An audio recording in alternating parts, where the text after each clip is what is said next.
Good afternoon, everyone. It's Nanda. Glad to see you again. Uh, Ninja, I did it. I did it. A week and a half ago, thereabouts, the Economic Ninja put out a challenge for everybody over 50 to make 10 videos and upload them on YouTube. So that's exactly what I did. I created my own channel, Nanda's House, and I set out to create 10 videos. My experience of this has been mixed. When I do a straight video that I can restart a lot of times and upload what I like, it goes well. What doesn't go so well were my canning videos where I needed to take a series of videos and try to stitch them together. That was a huge, huge learning curve. Um, so I did it. I did it. Um, as I mentioned in my previous video, I believe from a couple days ago, I like the creativity of doing the videos. It's nice to um, have that creative outlet that I had when I taught, and just try to think of new and different things to do. I don't intend to go over the news all the time. One, I don't watch the news. I don't. Our TV is very rarely um, on the local channels. I have a 6-year-old. Most of the time, we're streaming other channels. Tubi's great. I like Tubi. Um, Tubi's free. Tubi's great, and there's a lot of interesting things to watch with that. Um, so, with that, I accepted the challenge. I completed the challenge. I will most likely keep uh, filming on Nanda's House the daily things that we do around here. And if anything, it is a video record of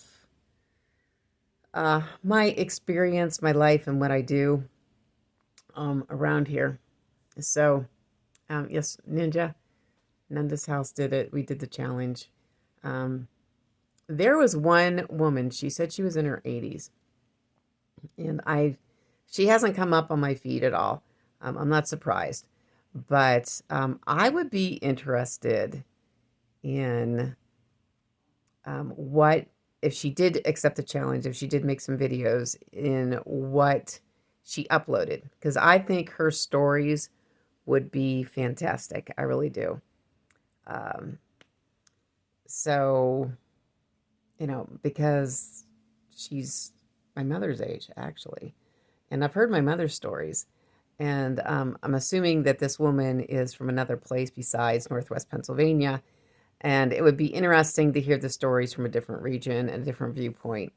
Um, so that's where I'm at with that. Um, the other thing that is on my radar is, unfortunately, I am looking at mobility devices. We are going to Yellowstone next year, and I am diligently working in physical therapy to regain my mobility that I unfortunately have lost a lot over the summer. When I look at it, and I'm honest, I've lost a lot of ability over the summer after my father-in-law broke his hip. I don't get it, but there we go. Um, so we are going to Yellowstone in June. I am sure I will upload videos about our experience in Yellowstone. But mobility is an issue. Now, Yellowstone, I've already looked at Yellowstone, and it is very handicapped accessible. There's a lot of paths that people need to stay on, and it's wheelchair accessible. For the most part, it's wheelchair accessible. Um, but what I'm looking at is actually, I found that there is a wheelchair that you can actually fold down, and it will fit into a trunk of a car. And I think that is an awesome, awesome product. I had a motorized wheelchair when towards the last years of my working, and it wasn't because I couldn't walk. And this is where my employer didn't understand at the moment or at the time, is that it wasn't because I couldn't walk. I had the wheelchair to help with fatigue and the pain of walking around. And because I was a mobile teacher, I went from lab to lab to lab to teach.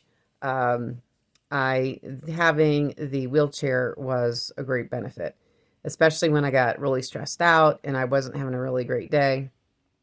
Um, I could at least have the wheelchair, and it got me through the day. Actually, it got me through another 2 or 3 years of work, until I eventually said, "Yeah, you know what? I'm done with this. I'm done. I'm retiring." And so I'm really looking at one of those. The cost is much less expensive than I know my insurance paid for my motorized wheelchair. The advantage of this is, yes, I know everyone could say, my husband has said that, well, we'll just take your wheelchair out.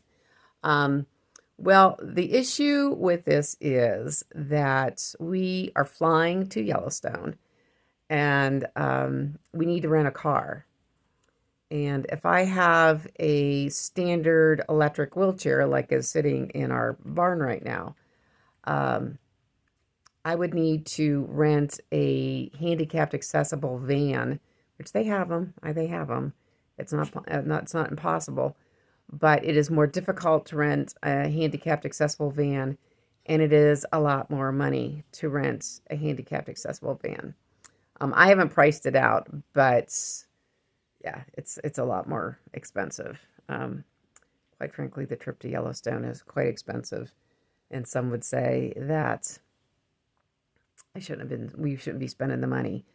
But before we got our youngest, we went on a vacation every summer, my husband and I, and we put that on hold.